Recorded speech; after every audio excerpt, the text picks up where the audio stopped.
Window of the medical ship Healing Dawn. The stars were bright in the dark space around them. She had been a doctor for 10 years, but this mission felt different, more important. "Dr. Park, we will reach the colony in 2 hours," said Captain Hyunwoo Nam over the ship's speaker system. His voice was calm but serious. Yuna walked through the ship's medical bay. Everything was clean and white. Machines hummed softly. Medicine bottles lined the walls in neat rows. Her team was getting ready for what might be the worst disease outbreak they had ever seen. "How bad is it really?" asked Dr. Jin-Ho Kim. He was the chief medical officer and Yuna's closest friend on the ship. They had worked together for 5 years.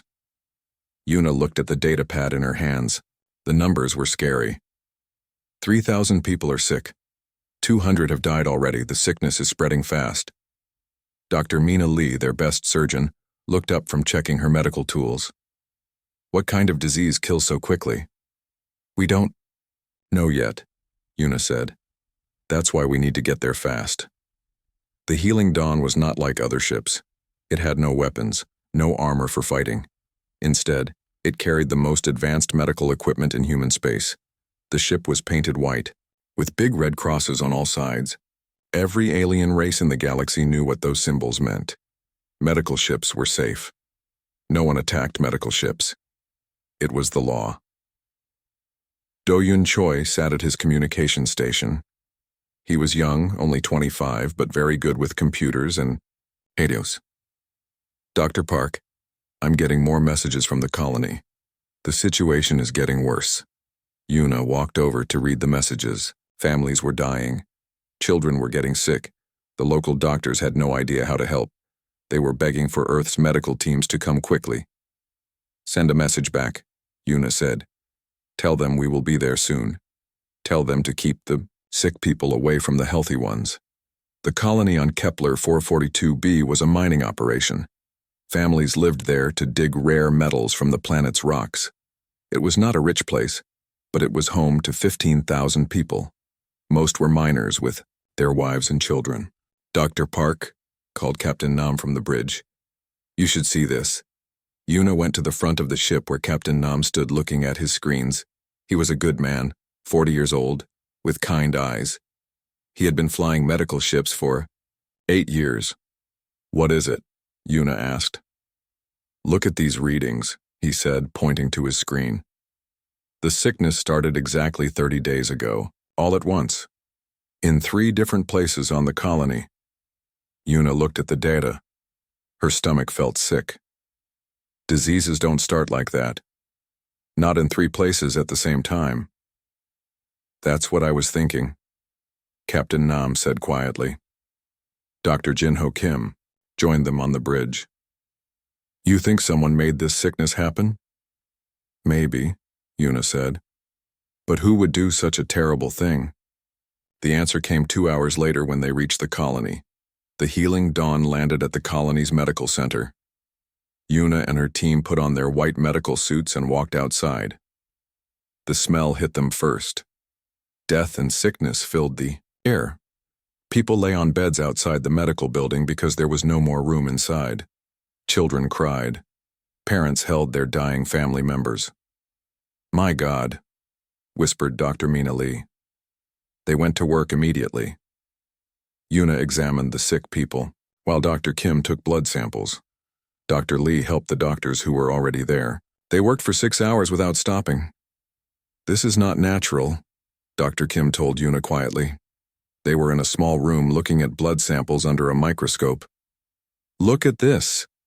Yuna looked into the microscope. The disease was like nothing she had ever seen. It attacked the human body in a very specific way. Too specific. "Someone made this," she said. "This is a weapon." "A biological weapon," Dr. Kim agreed. "But who would test it on innocent people?" They got their answer that evening. Do-Yun Choi ran into the medical center, his face white with fear. "Dr. Park, you need to see this." He led them to his communication equipment. On the screen was a message he had intercepted. It was not meant for human eyes. "Vorthon Imperial Command to Research Unit 7, Do-Hyun read. Biological weapon test proceeding as planned. Human subjects responding within expected parameters. Continue data collection for another 10 days, then eliminate all evidence. The room was silent. The Vorthan Empire was testing a biological weapon on the colony. They were watching people die to see how well their weapon worked. Those monsters, Dr. Mina Lee said. They're killing families just to test their weapon. How many Vorthan ships are in this system? Captain Nam asked. Do-hyun checked his sensors. I don't see any, but they could be hiding. We need to save these people, Yuna said. All of them. Can we make a cure? Dr. Kim asked. Yuna looked at the blood samples again. Maybe. The weapon is designed to kill humans, but our bodies are stronger than they think. Give me 12 hours. For the next 12 hours, Yuna's team worked harder than they ever had before. They studied the disease. They tested different medicines. They tried hundreds of combinations. Finally, as the sun rose on the second day, Yuna smiled. I think we have it, she said. The cure worked. Within 6 hours, sick people were getting better. Within 12 hours, people were standing up and walking around. Within 24 hours, the disease was defeated. The colonists cheered. Children who had been dying were now playing again. Parents hugged their healthy families. We did it, Dr. Kim said, smiling for the first time in days. 3,000 people saved, Dr. Lee added. But Yuna felt worried. The Vorthans won't be happy that we stopped their test. Captain Nam was thinking the same thing. We should leave soon, get these people to a safe place. Agreed, Yuna said. Do-hyun, send a message to Earth. Tell them what happened here. Tell them the Vorthans are using biological weapons against innocent people. Message sent, Do-hyun reported. As the Healing Dawn prepared to leave with the colonists, Yuna felt proud of her team. They had saved thousands of lives. They had stopped a terrible weapon from being perfected. She did not know that Vorthan ships were already moving toward their position. She did not know that War Commander Thekfor had been watching their every move. She did not know that the Vorthans considered her team to be witnesses who could not be allowed to live. The Healing Dawn lifted off from the colony, carrying the survivors to safety. In the medical bay, Yuna worked on improving the cure.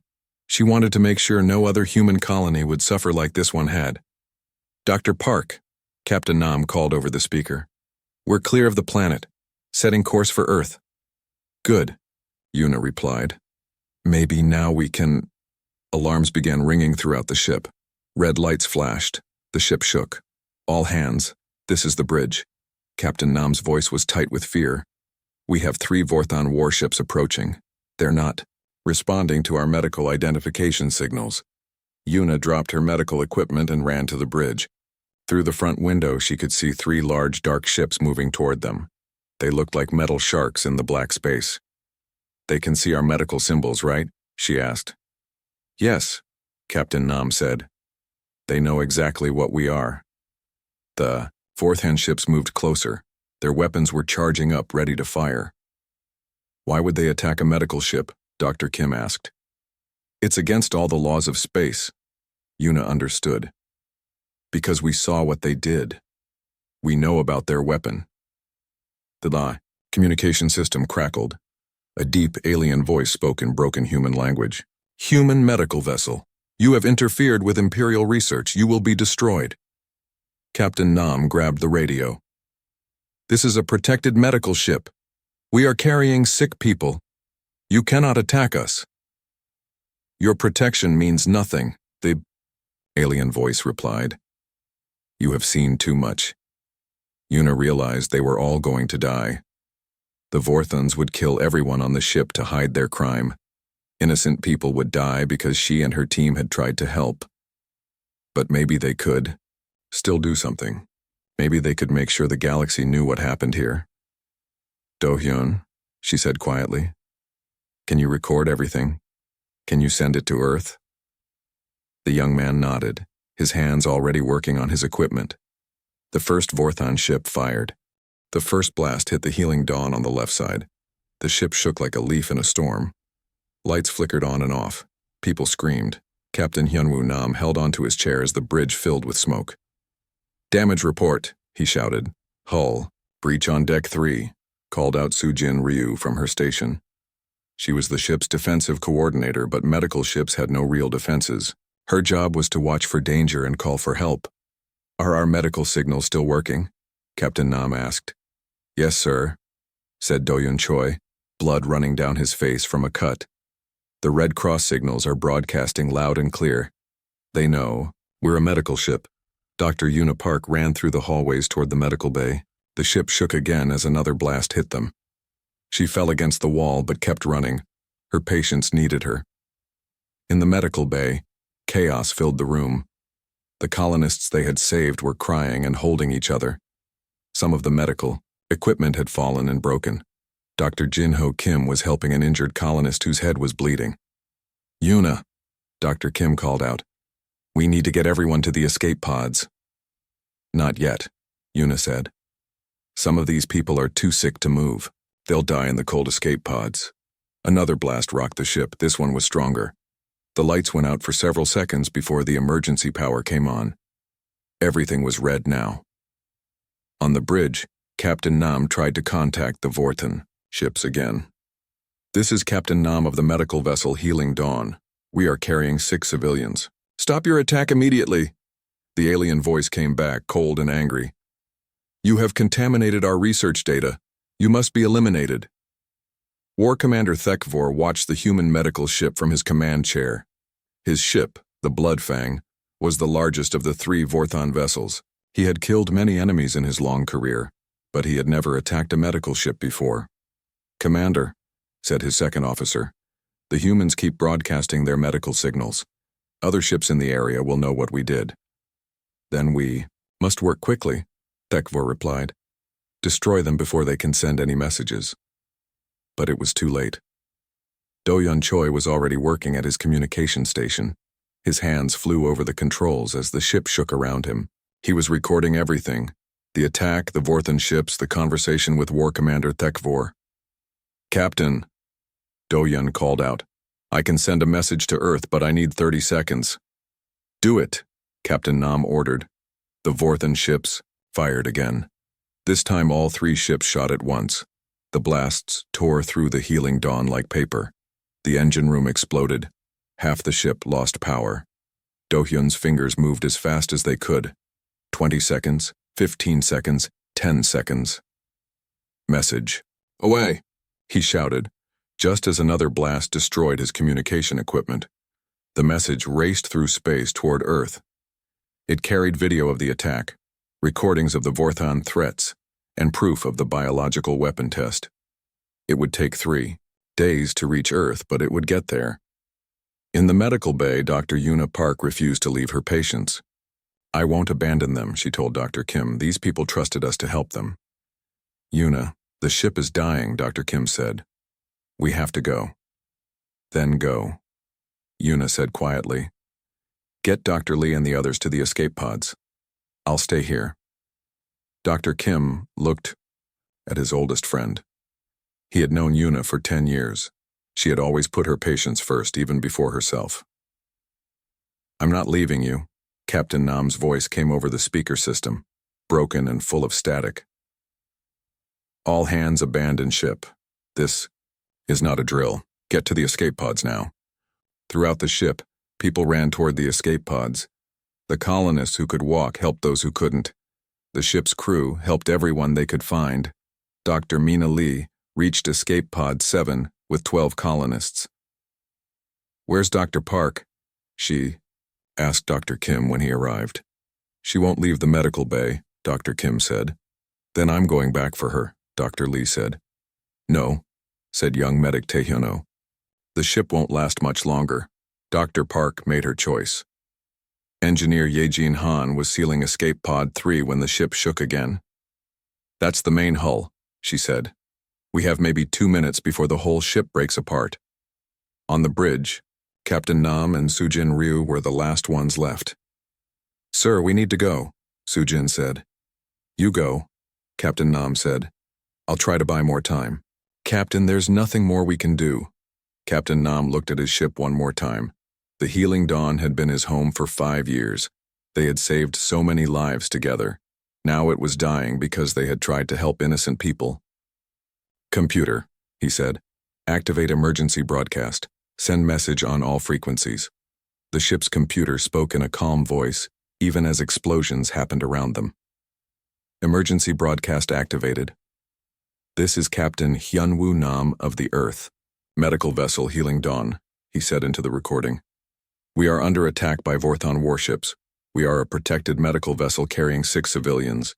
The Vorthons have used biological weapons against innocent colonists and are now trying to kill the witnesses.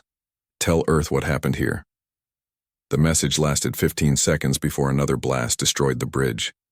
In the medical bay, Dr. Unipark held the hand of a sick child. The little girl was scared and crying. It's okay, Una said softly. The bad men can't hurt you anymore. The ship was breaking apart around them. Pieces of metal fell from the ceiling. The floor was cracked and tilted, but Una stayed calm. She sang a quiet song to comfort the children who were too sick to move. Dr. Park, came a weak voice from across the room.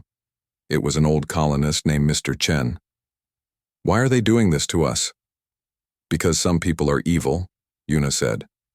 But good people will stop them. Earth will make sure of that. The final blast came from all 3 Vorthon ships at once. The Healing Dawn broke into pieces. The medical bay where Dr. Una Park died was vaporized in an instant. She never felt any pain. Captain Nam died on his bridge, still trying to save his ship. Dr. Jinho Kim died helping people into escape pods. 847 people died when the Healing Dawn was destroyed, but 23 people survived in escape pods scattered across space. Taehyuno and Yejin Han were in Pod 7 with Dr. Mina Lee and 12 colonists. Pod 3 had 6 people. Pod 12 had 5. War Commander Thekfor watched the debris field where the human medical ship had been. Are there any survivors? He asked. Sensors show some escape pods, his officer replied. Should we destroy them too? Thekfor thought for a moment. The escape pods were small and far apart. Finding them all would take time. Other ships might come looking. No, he said. They are few and scattered. No one will believe their story. Besides, who would attack a medical ship? It is unthinkable. The 3 Vorthon warships turned and disappeared into hyperspace, leaving behind only wreckage and the small escape pods floating in the dark. In Escape Pod 7, Taehyun-oh looked at the place where their ship had been. He was only 23 years old, the youngest medic on the team. Tears ran down his face. They killed them all, he whispered. They killed Dr. Park. They killed everyone. Dr. Mina Lee put her hand on his shoulder. We're alive, she said. We're witnesses. We have to tell Earth what happened here. Engineer Yejin Han was working on the pod's communication system. I can boost our signal, she said, but it will take days for help to come. Then we wait, Dr. Lee said, and we remember everything, every detail. Dr. Park and the others didn't die for nothing. In the other escape pods, the survivors were having the same thoughts. They had seen the unthinkable, an attack on a medical ship. They had watched good people die for trying to help others. The message from Do-hyun Choi was already racing toward Earth, carrying proof of what the Vorthons had done. In 3 days, Earth would know that someone had attacked their healers. Someone had murdered people who came in peace. The Vorthons thought they had silenced all the witnesses. They thought no one would believe such an impossible story. They were wrong. Earth was about to learn that their medical ship had been attacked. And when Earth learned what happened to the Healing Dawn, the galaxy would see what humans did to those who killed their healers. The war was about to begin. 3 days later, the message from the Healing Dawn reached Earth. Admiral Kyung-ho Lee was drinking his morning coffee when his assistant ran into his office. The young officer's face was white with shock. Sir, the assistant said, his voice shaking, you need to see this immediately. Admiral Lee put down his coffee and looked at the screen. What he saw made his blood turn cold. The video showed the Healing Dawn under attack. He watched Vorthon warships firing on a medical vessel. He heard the alien commander's voice saying, the healers had to be eliminated. Get me President Kang right now, Admiral Lee said quietly. 10 minutes later, President Yoon Ji Kang sat in the emergency meeting room with her top advisors. They watched the video from the Healing Dawn in complete silence. When it ended, no one spoke for a long time. They attacked a medical ship, President Kang said finally. They murdered healers. 847 people, said Defense Minister Jin Woo-seo, including children they had just saved from a biological weapon.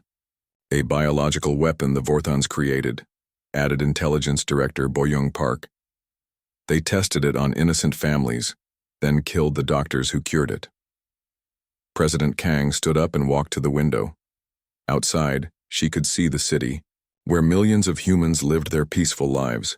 They had no idea what had just happened in space. "What are our options?" she asked. Admiral Lee opened a folder. "We can file a complaint with the Galactic Council. Ask for sanctions against the Vorthon Empire." Sanctions? President Kang turned around. Her eyes were hard. "They murdered our healers and you want to file paperwork?" "Ma'am, we could also—" "Admiral," President Kang interrupted. "How long would it take to mobilize our entire fleet?" Admiral Lee blinked. "Ma'am, every ship, every weapon, every soldier." "How long?" "To mobilize everything? That would be total war preparation.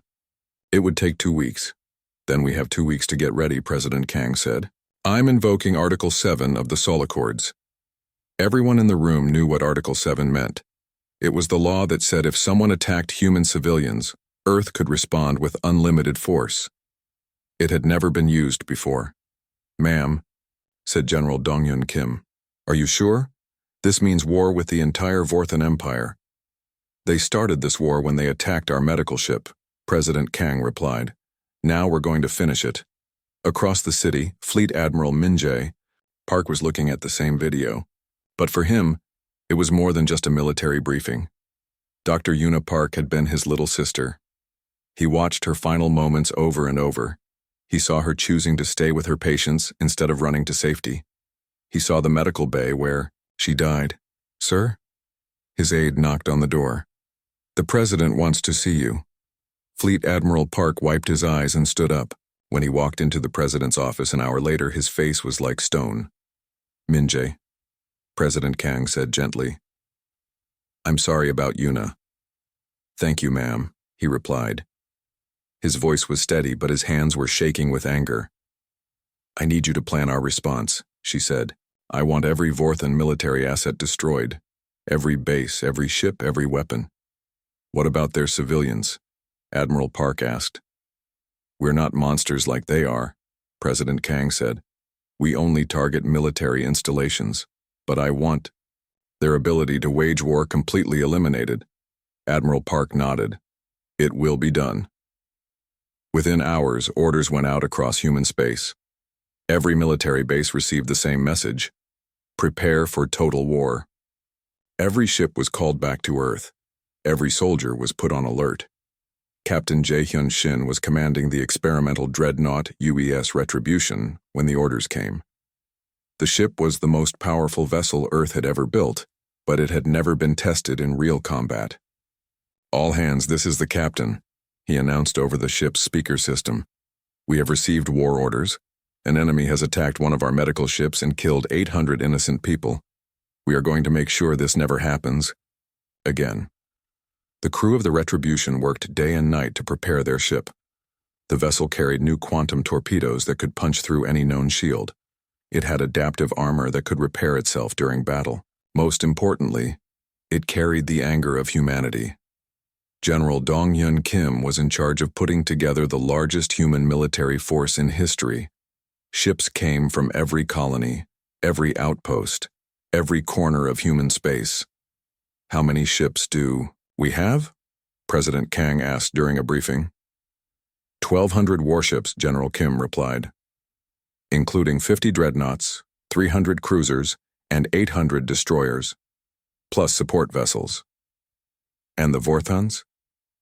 "Intelligence says they have about 800 military ships total," said Director Bo-young Park, "but they're spread across their entire empire. They won't expect us to bring everything at once." "Good," President Kang said. "I want them to be surprised." While the military prepared for war, Intelligence Director Bo-young Park was gathering information about Vorthon activities. What she found made her sick. The biological weapon test wasn't the first, she reported to the president. We found evidence of 12 other attacks on civilian populations. The Vorthons have been testing weapons on innocent people for 2 years. What kind of people? President Kang asked. Mining colonies, trading posts, even refugee camps, Director Park replied. They target places where people can't fight back, places where no one will look for them. And they use medical neutrality as cover, Admiral Lee added. They know other species won't suspect anything if medical ships are in the area. President Kang's face grew darker. They've been using our compassion against us. Yes, ma'am. And against other species, too. We found evidence they tested weapons on Centauri civilians, Rigel traders, even some peaceful Zephyrian settlements. So this isn't just about humans, President Kang realized. They're testing weapons on anyone they think is weak. 2 weeks later, the human fleet was ready. 1,200 warships gathered near Earth, the largest military force humans had ever assembled. Ships stretched across space as far as the eye could see. Fleet Admiral Min-jae Park stood on the bridge of his flagship, the dreadnought UES Vengeance.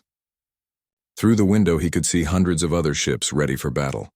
Admiral, his communications officer reported. All ships are ready. Crews are at battle stations.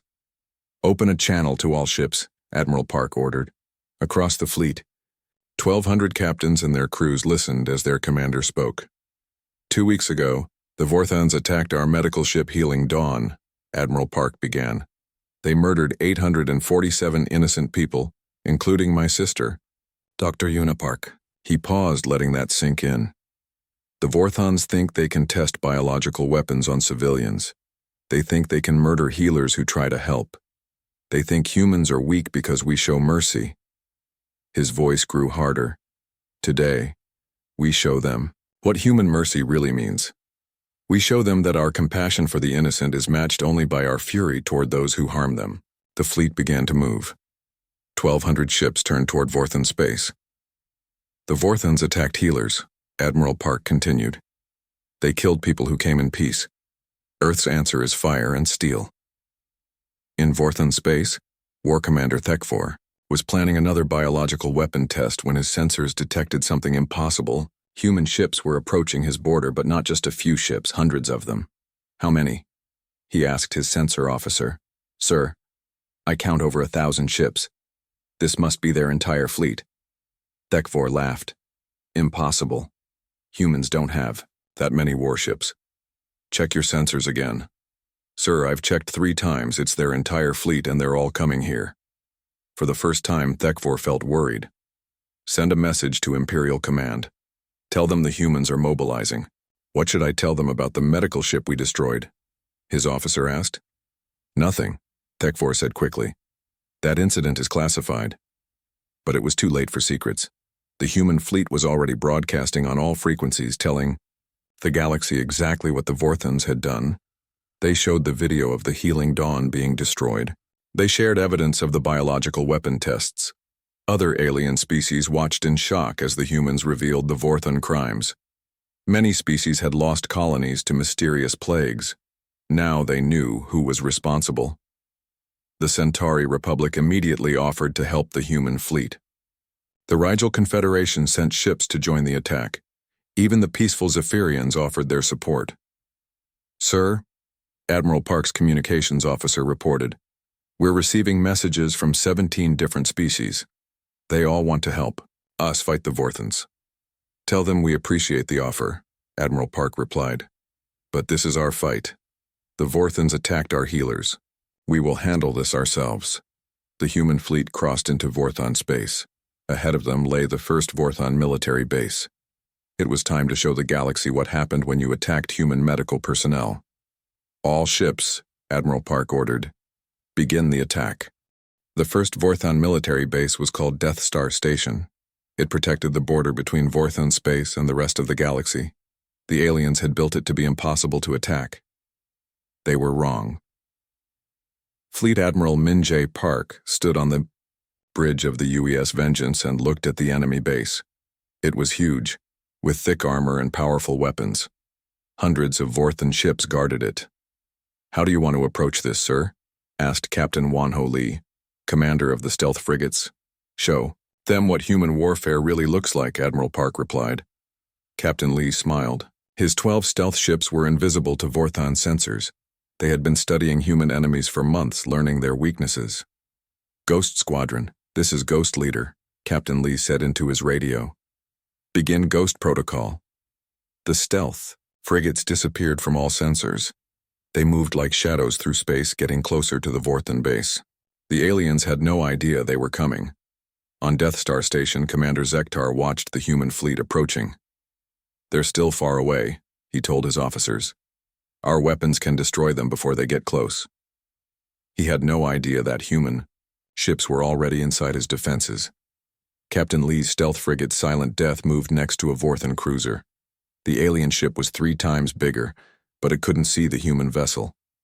"Target their engine room," Captain Lee ordered. "Fire." The stealth torpedo hit the Vorthan cruiser's engine. The ship exploded from the inside. Before the aliens could understand what happened, 11 more Vorthan ships exploded in the same way. "What's happening?" Commander Zektar screamed. "Where are they?" His sensor officer was panicking. "I don't know, sir. Our ships are exploding, but I can't see any enemies." While the stealth ships created chaos, the main human fleet moved closer. But they weren't attacking the way the Vorthans expected. Engineer Sung-hoon Kim was aboard the technical warfare ship, UES Hacker. His job was to turn Vorthan technology against itself. "I'm into their communication system," Engineer Kim reported. "Give me 2 minutes and I can make their ships think they're enemies." "Do it," Admiral Park ordered. Engineer Kim's fingers flew over his computer. He was breaking into the Vorthan fleet's command system. The aliens thought their computers were safe, but humans were better with technology than anyone else in the EU galaxy. "Got it," Engineer Kim said. "Watch this." Suddenly, half the Vorthan ships turned their weapons on the other half.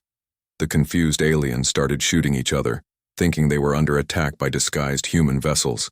"Stop firing," Commander Zektar screamed into his radio. "Those are our own ships."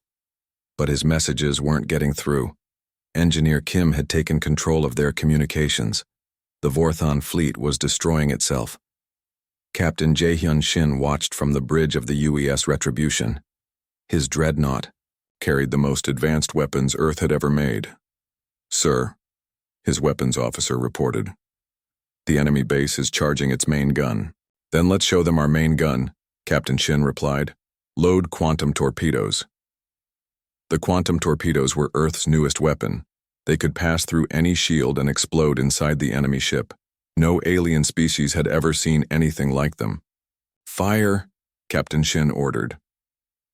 6 quantum torpedoes flew toward Death Star Station. The Vorthan shields tried to stop them, but the torpedoes passed right through. They hit the base's reactor core. The explosion was visible from 100 miles away. Death Star Station, the strongest Vorthan base in the border, was completely destroyed in 30 seconds. Commander Zektar died, still trying to understand how the humans had beaten him so easily. The battle was over in 2 hours. The entire Vorthan border fleet was destroyed. Not a single human ship was seriously damaged. "Report," Admiral Park ordered. 87 Vorthan ships destroyed, his tactical officer reported. "Their main base is gone. No human casualties." Admiral Park nodded. "Send a message to the next Vorthan base. Tell them we're coming." News of the defeat spread quickly through Vorthan space. War Commander Thekvor, the alien who had ordered the attack on the Healing Dawn, received the reports with growing fear. How did they destroy the entire border fleet so quickly? He asked his advisors. "Their technology is more advanced than we thought," replied his intelligence officer. "They use stealth ships we can't detect. They can hack our computers. Their weapons go through our shields." "Impossible," Thekvor said. "We studied human ships. They're not that powerful." "Sir, maybe we studied the wrong ships. Maybe they've been hiding their real weapons." For the first time, Thekvor realized he might have made a terrible mistake when he attacked the medical ship. The human fleet moved deeper into Vorthon space. At each base they attacked. The same thing happened. Human stealth ships would sneak in and cause confusion. Human hackers would turn Vorthon computers against them. Human weapons would punch through defenses that were supposed to be impossible to break. Lieutenant Colonel Gayong Choi led the Special Operations Team hunting for War Commander Thekvor. She had studied the aliens' tactics and knew where he would run. "He's heading for the Skull Nebula," she told Admiral Park over the radio. "It's a place where ships can hide." "Don't let him escape," Admiral Park replied. "That alien ordered the attack on my sister's ship." Colonel Choi's team used the fastest human ships to chase Thekvor across 3 star systems. Every time the alien thought he was safe, the humans found him again. "How are they tracking us?" Thekvor demanded. His ship had the best hiding technology the Vorthons had. "Unknown, sir," his pilot replied. "But they keep finding us no matter where we go." What Thekvor didn't know was that humans had put tracking devices on his ship during the first battle.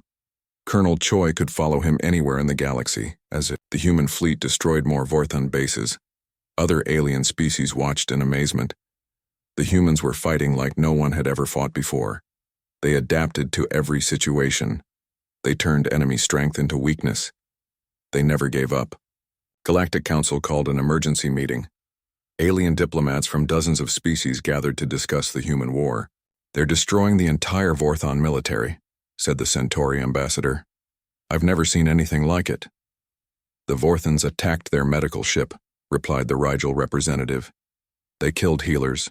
Humans take that very seriously." "But this is total war," said the Zephyrian delegate.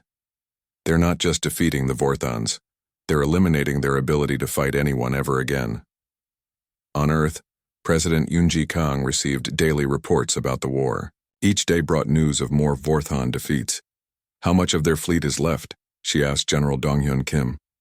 "About 30%, the general replied. "Admiral Park estimates we can finish them in 1 more week." "And civilian casualties?" "0, ma'am. Our forces are only targeting military installations just as you ordered." President Kang nodded. "Good. We're not monsters like they are." The final battle happened at the Vorthon homeworld. The alien leadership had gathered their remaining ships to protect their planet. They had 400 ships left, their best and strongest. Admiral Park's fleet had lost only 12 ships in the entire war. They still had over 1,000 vessels ready for battle. "Sir," his communications officer reported, "the Vorthon government wants to surrender." "Tell them we'll accept their surrender after we destroy their military," Admiral Park replied. "All of it." The battle for the Vorthon homeworld lasted 6 hours. The alien ships fought bravely, but they couldn't match human technology and tactics. One by one, their vessels were destroyed or disabled. War Commander Thekvor made his last stand on the heavy cruiser Deathstrike. Colonel Choi's team boarded his ship and fought through the corridors. "Surrender," Colonel Choi ordered when she found him on the bridge. "You're coming with us to face trial." Thekvor looked at the human soldier pointing a weapon at him. "You can't do this to me. I'm a Vorthon commander." "You attacked a medical ship," Colonel Choi replied. "You murdered healers. You're going to answer for that." As the last Vorthon ship surrendered, Admiral Park sent a message across the galaxy. "This is Fleet Admiral Min-jae Park of the Earth Defense Force. The Vorthon military has been defeated. They will never again be able to attack innocent civilians or test biological weapons on peaceful colonies." The war was over. The Vorthons had learned what happened when you attacked human healers, but the galaxy had learned something too. They had learned that humans, despite their compassion and mercy, were the most dangerous enemies anyone could make. Never again would anyone think of attacking a human medical ship. 1 month after the war ended, the Galactic Council met on the neutral world of Haven Prime. Representatives from every major species in the galaxy gathered in the Great Assembly Hall. At the center of the hall stood a simple table. On it sat a small recording device. Everyone knew what it contained: the final message from Dr. Yuna Park and the crew of the Healing Dawn. Fleet Admiral Min-jae Park walked to the center of the hall. Behind him stood the 23 survivors from the escape pods, including Taehyun-oh and Yejin-han. They had come to tell the galaxy what they had seen. Honored delegates, Admiral Park began. 6 weeks ago, my sister and 846 other people died when Vorthon warships attacked their medical vessel. Today we are here to make sure nothing like this ever happens again. He pressed a button on the recording device. Dr. Una Park's voice filled the hall, calm and brave, even as her ship was being destroyed around her. This is Dr. Una Park of the Healing Dawn, her recorded voice said. The Vorthons are attacking our medical ship. We came here to help sick children. We saved 3,000 lives, and now they're going to kill us because we interfered with their biological weapon test. The alien delegates listened in shocked silence. Many had heard rumors about the attack, but hearing the actual recording made it real. When the recording ended, young medic Tai-Hyun-Oh stepped forward. He was nervous, but his voice was strong. I was there, he said. I saw Dr. Park choose to stay with her patients instead of running to safety. I saw Captain Nam try to protect innocent people. I watched good people die because they tried to help others. Engineer Yejin Han spoke next. The Vorthons knew we were a medical ship. Our identification signals were broadcasting clearly. They attacked us anyway because we had discovered their biological weapon program. The Centauri ambassador stood up. We demand justice for this crime. As do we, said the Rigel representative. And us, added the Zephyrian delegate. Admiral Park nodded. Justice will be served. War Commander Thekvor, the alien who ordered the attack, is in custody. He will stand trial for war crimes.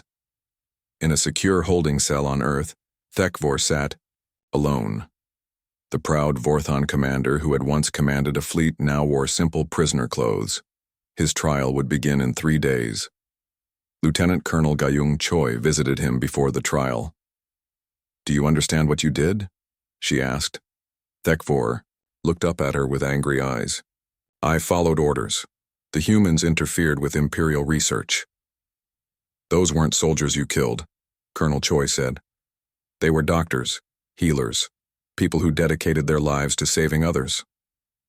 They were in the way, Thekvor replied, coldly. Colonel Choi shook her head. You still don't understand, that's why you lost the war so completely. The trial was broadcast across the galaxy. Alien species everywhere watched as evidence was presented. They saw video of the biological weapon tests.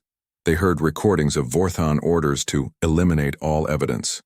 They watched the attack on the Healing Dawn. President Yoon Kang gave testimony about Earth's response. We didn't want war, she said. But when someone attacks our healers, when someone murders people who come in peace, Earth must respond.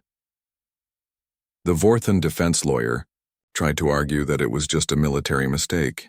War Commander Thekvor was following standard military protocol, the lawyer claimed. Admiral Park stood up in the courtroom. Standard protocol? There is no protocol for attacking medical ships. It is forbidden by every law of civilized space. The Aoi trial lasted 1 week. The evidence was overwhelming. Thekvor was found guilty of war crimes and sentenced to life in prison, but the trial was just the beginning. President Kang had bigger plans. The galaxy needs new laws, she announced to the Galactic Council. Laws with real teeth to protect medical personnel. She proposed the Medical Protection Protocols, a new set of laws that would be enforced by Earth's military. Any attack on medical personnel would be met with immediate and overwhelming force. Some of you might think this gives Earth too much power, President Kang said to the assembled delegates. But ask yourselves this: do you trust us to protect your healers? The vote was unanimous. Every species in the galaxy voted to accept the medical protection protocols. 6 months later, a new medical ship launched from Earth's orbital shipyard. The UES Unipark was the most advanced medical vessel ever built. It carried the latest medical technology and could treat any known disease. Captain Sang-hyun, older brother of survivor Tae-hyun. Stood on the bridge as his ship prepared for its first mission. His crew included Dr. Ji-young Nam, daughter of the late Captain Hyun-woo. Nam. Where are we going, Captain? Asked Dr. Nam. To the Vorthon homeworld, Captain O replied. There's a plague outbreak in their refugee camps. Are you sure it's safe? Asked his first officer. It's only been 6 months since the war ended. Captain O smiled. Look out the window. Through the bridge windows, they could see their escort. 12 human warships surrounded the medical vessel, including the dreadnought UES Retribution commanded by Captain Ji-hyun Shin. The galaxy knows what happens to people who attack our medical ships, Captain O said. We'll be perfectly safe. As the Unipark approached the Vorthon planet, the former enemies watched nervously. They had heard about the new medical ship and its powerful escorts. Why are they helping us? Asked a Vorthon civilian. We killed their people. Because that's what humans do, replied Elder Vexmar, one of the few Vorthon leaders who had survived the war. They punish those who do evil, but they help those who need healing. The Unipark landed at the refugee camp where thousands of Vorthons were sick and dying. Dr. Nam and her team worked for 3 days straight to cure the plague. They saved over 5,000 lives. When they were finished, the Vorthon refugees gathered to thank them. Many were crying. Why? Asked a young Vorthon child. Why did you help us after what our leaders did? Dr. Nam knelt down to talk to the child. Because you're sick and we're healers. That's all that matters. News of the medical mission spread across the galaxy. Other species watched in amazement as humans brought healing to their former enemies. They really meant it, said the Centauri ambassador. When they said they only wanted to stop the Vorthons from hurting people, the Rigel representative nodded. They could have let the plague kill thousands of Vorthons. Instead, they sent their best medical ship to save them. Back on Earth, President Kang received daily reports about the Unipark's mission. She was proud of her people's choice to help their former enemies. Ma'am, her aide reported, we're getting requests from 17 different species. They all want human medical ships to help with various emergencies. How many medical ships do we have? President Kang asked. 12 are ready now, with 8 more being built. Make it 20 more, President Kang ordered. And give them all the best escort ships we have. Fleet Admiral Min Jae Park visited his sister's grave that evening. Her marker was simple, just her name and the words, she chose to stay. I kept my promise, Yuna, he said quietly. No one will ever attack our healers again. And we're still saving lives just like you did. A year later, the UES Unipark had saved over 50,000 lives across 12 different worlds. Other human medical ships were doing the same thing throughout the galaxy. The medical protection protocols had worked perfectly. No one had even thought about attacking a human medical vessel. The escort ships weren't just for protection. They were a reminder of what happened to those who harmed healers. Young medic Taehyun Oh, now Dr. Taehyun Oh, served as chief medical officer aboard the Unipark. He often thought about Dr. Yuna Park and the lessons she had taught him. Doctor, a young nurse asked him one day, why do we help everyone, even former enemies? Dr. O smiled and gave the same answer Dr. Park would have given. Because healing is what makes us human. We don't heal people because they deserve it. We heal them because they need it. The legacy of the Healing Dawn lived on. Every time a human medical ship saved lives, it honored the memory of those who had died trying to help others. The galaxy had learned an important lesson. Humans could be the most compassionate species in the universe, but they could also be the most dangerous when their compassion was betrayed. War Commander Thekvor sat in his prison cell thinking about that lesson every day. He had attacked healers and learned what human justice looked like. He would spend the rest of his life remembering the price of his crime. The UES Unipark continued its missions, carrying hope and healing to every corner of the galaxy. Its escorts remained vigilant, ensuring that never again would anyone dare to attack those who came in peace. Earth had spoken with fire and steel, and the galaxy had listened. The age of unprotected medical ships was over. The age of human-guarded healers had begun. And in the medical bay of the Unipark, Dr. Ji-young Nam worked to save another life, knowing that somewhere in space, human warships stood ready to protect her ship and crew. The healers could heal in peace because everyone knew what happened to those who tried to stop them.